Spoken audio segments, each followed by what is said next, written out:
loves you like crazy.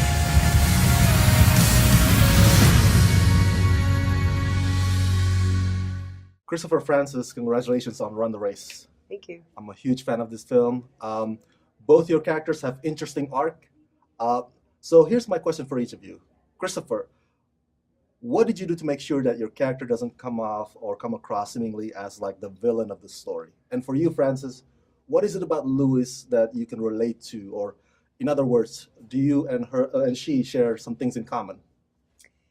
I think that Louise is the mother figure that we all want, in a way, someone who's just present, not too overbearing, but always loving and always supportive. And it was a pleasure to play somebody like that, because I usually play villainous roles, and which is interesting, but to play somebody and just make her real and not goody two-shoes or something like that, you know.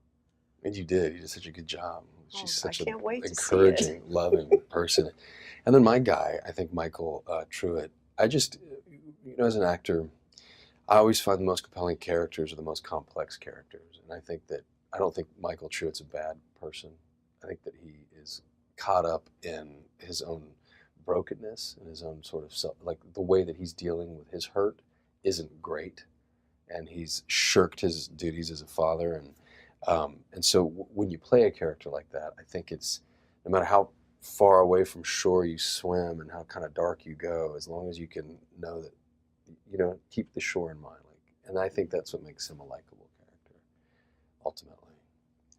His potential for redemption, keeping that in mind. Understandable, because you brought an authenticity to it. Well, I'm a mean drunk. I'm kidding, I'm not. Now, what is it about Jake's script that when you read it, it's like, okay, this is going to be different. This is going to stand out from all the sports movies out there?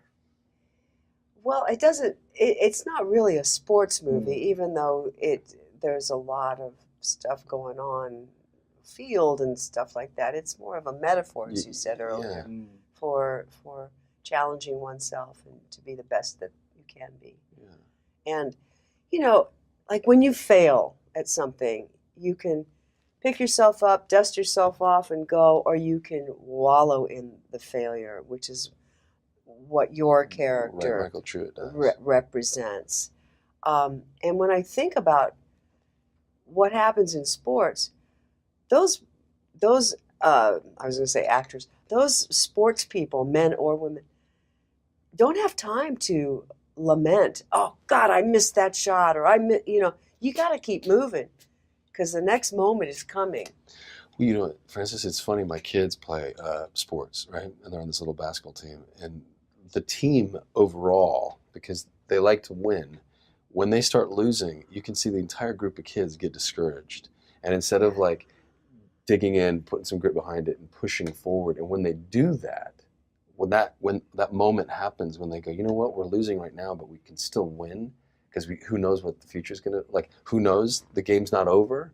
And I think that's what's beautiful about this movie, Run the Race, is the Apostle Paul talks about life like it's a race, and you have to just keep running it. And so no matter what happens, if you get the fire kicked out of you, you pick yourself up and you just keep going as hard and as fast as you can. And I think that's the reminder that this movie sort of tells us so beautifully. I love that. Thank you so much for talking to me. Yeah. Congratulations on Run the Race. Thank you. Ramascreen.com. God does love you. He loves you like crazy.